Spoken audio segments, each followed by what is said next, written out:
দারোয়ান হয়ে যাব না।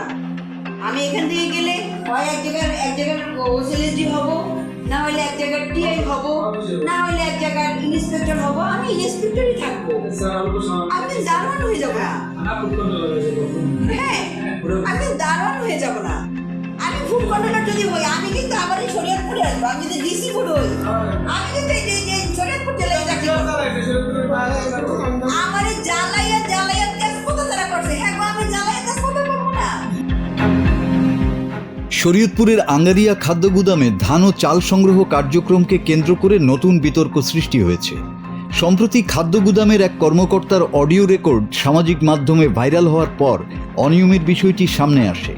জাল স্বাক্ষরে ব্যাংক থেকে টাকা তুলে নেয়া, বরাদ্দের অতিরিক্ত চাল সরবরাহ সহ ব্যাপক অনিয়মের বিষয়টি সংশ্লিষ্ট জেলা প্রশাসনও খতিয়ে দেখছে। বাংলা টিভির অনুসন্ধানী প্রতিবেদনে উঠে এসেছে আঙ্গারিয়া খাদ্য গুদামের অনিয়মের ভয়াবহ চিত্র। জানা গেছে, এক ব্যবসায়ীর ব্যাংক অ্যাকাউন্ট থেকে টাকা উত্তোলন সংক্রান্ত লিখিত অভিযোগের ভিত্তিতে গত 22 ফেব্রুয়ারি গুদামে স্থানীয় মাতব্বরদের সমন্বয়ে দরবার সালিশ অনুষ্ঠিত হয়। বাংলা টিভির প্রতিবেদকের হাতে আসা ওই বৈঠকের 22 মিনিটের অডিও ক্লিপে গুদামের ভারপ্রাপ্ত কর্মকর্তা শাহনেয়াজ আলম দিনাকে একাধিক অভিযোগের জবাব দিতে শোনা গেছে। অডিও পর্যালোচনায় দেখা যায়, প্রায় 11 মিনিট জুড়ে ধান চাল সংগ্রহ অনুমোদন, অর্থ লেনদেন ও মীমাংসা নিয়ে আলোচনা হয়েছে। এবছর আঙ্গারিয়া গুদাম 333 মেট্রিক টন ধান সংগ্রহ করেছে। প্রথম অভিযোগটি ছিল চাল বরাদ্দ প্রসঙ্গে। সরকারি নিয়ম অনুযায়ী একজনকে সর্বোচ্চ 3 মেট্রিক টন ধান বরাদ্দের বিধান থাকলেও নিয়ম অমান্য করে ব্যক্তিগত যোগসাজশে জনৈক মতি খান নামে 135 টন ধান বরাদ্দ করেছেন ওই কর্মকর্তা। মতিখাকে 135 টন ধান দিছি। কার সম্মানে? মতিখা কে? মতিকা তো আওয়ামী লীগ করতো আমার জানা মতে। আমি সেটা আমি বল, আপনি আপনার কথা আমি শুনছি, আমার কথা আপনি শুনবেন। মতিকা তো আওয়ামী লীগ করতো।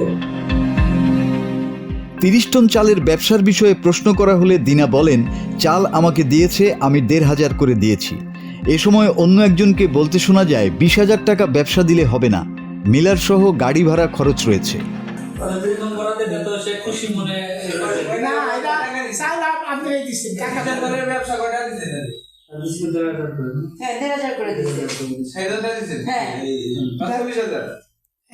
কত দিছে কি হিসাবে আমার জানার দরকার না।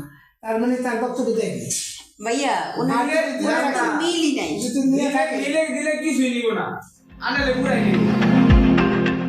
স্থানীয় রাইস মিল মালিক মতিউর রহমান খানের স্বাক্ষর জালিয়াতি সংক্রান্ত অভিযোগের জবাবে তিনি বলেন, তিনি আমাকে ব্ল্যাঙ্ক চেক দেননি, ওনার টাকা রেখে আমাকে চেক দিয়েছেন।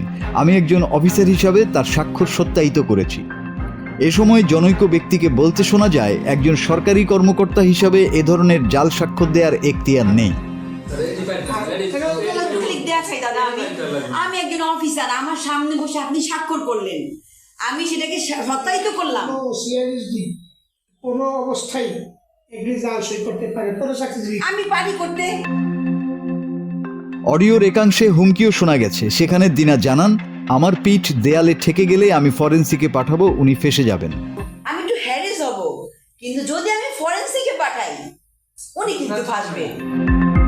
কথোপকথনের শেষ পর্যায়ে জেলা খাদ্য নিয়ন্ত্রক হুমায়ুন কবির ফোন করেন, যা দরবারে উপস্থিতদের অবহিত করা হয়। তবে এ বিষয়ে প্রতিবেদকের প্রশ্নের জবাবে তিনি তা অস্বীকার করেন। আপনার কাছে কি কোনো অভিযোগ করেছিলেন মতিউর রহমান খান নামে কেউ, একটা লিখিত অভিযোগ? না, করে নাই। আচ্ছা, এই আমার কাছে, আপনি কোথায় আছেন এখন? আমি ঢাকায় আছি, একটু প্রোগ্রামে আছি। ঢাকা আছেন? তাহলে আমি একটু শেয়ার করি। আপনার গত 22 তারিখে সন্ধ্যায় আঙ্গারিয়া খাদ্য গুদামে একটা দরবার হয়, মানে এই সব সংক্রান্ত অনিয়ম সংক্রান্ত বিষয়ে।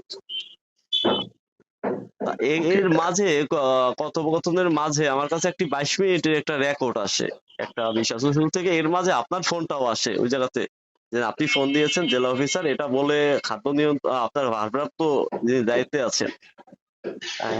ঠিক আছে, তাই আপনি কি এই বিষয়টা অবগত ছিলেন সেদিন গত 22 তারিখে যে সন্ধ্যায় দরবার হলো খাদ্য গুদামের মধ্যে এই অনিয়ম সংক্রান্ত বিষয় নিয়ে? না, আমি জানি না। আমি তো অফিসার করে ফোন দিতারি যে কোনো কারণে, তো দেই, স্বাভাবিক না? আচ্ছা, আপনি কথা বলছিলেন ওই সময় সিরাজ মোল্লার সাথে? যে না, তিনি আপনাকে আশ্বস্ত করছিলেন যে না, আমি এটা সমাধান করে দিচ্ছি, আপনি তার সাথে কথা বলছিলেন? ওদের ইন্টারনাল কোনো বিষয় হলে তারা আলাপ করেছে, এটার সাথে আমি জানি না। আচ্ছা, না সেদিন কি ওই ব্যক্তিটা আপনি ছিলেন কিনা, আপনি ফোন দিয়েছিলেন কিনা? না না না, আমার সাথে কোনো কথা হয়নি।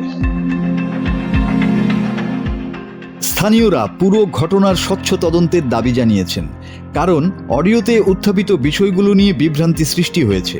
শরীয়তপুর জেলা প্রশাসক ও জেলা খাদ্যশস্য সংগ্রহ ও মনিটরিং কমিটির সভাপতি তাহসিনা বেগম খোঁজ নিয়ে ব্যবস্থা গ্রহণের আশ্বাস দিয়েছেন। বিশ্বস্ত সূত্র। জি আচ্ছা, আমি খাদ্য গুদামে জিজ্ঞেস করি তো আমাদের জি ঘটনা নিশ্চিত হই। আমার নলেজে তো আসেনি এখন। জিজ্ঞেস করছি বলছি, আপনি ঠিক একটু আছে, দেখেন, যদি আপনি দেখে আমাকে একটু থাকে আপনার তাহলে আমি কথা বলতেছি। আপনারা কি ব্যবস্থা নেবেন কিংবা নেওয়ার সুযোগ রয়েছে কিনা। আগে আমি শুনে নেই না, ব্যবস্থা তো নিতেই হবে যদি এরকম ঘটনা সত্য থাকে। আমি কথা বলি। অভিযোগের বিষয়টি খতিয়ে দেখতে ইতিমধ্যে প্রধানমন্ত্রীর কার্যালয় এবং খাদ্য মন্ত্রণালয়ে আবেদনের প্রেক্ষিতে খাদ্য মন্ত্রণালয় প্রশাসন বিভাগের সংস্থাপন শাখার উপপরিচালক মোহাম্মদ আসিফ আল মাহমুদ তদন্তের নির্দেশ দিয়েছেন।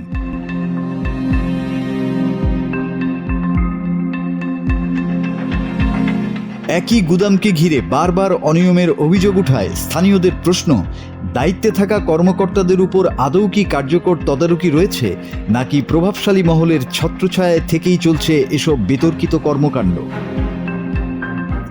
Bangla TV news desk.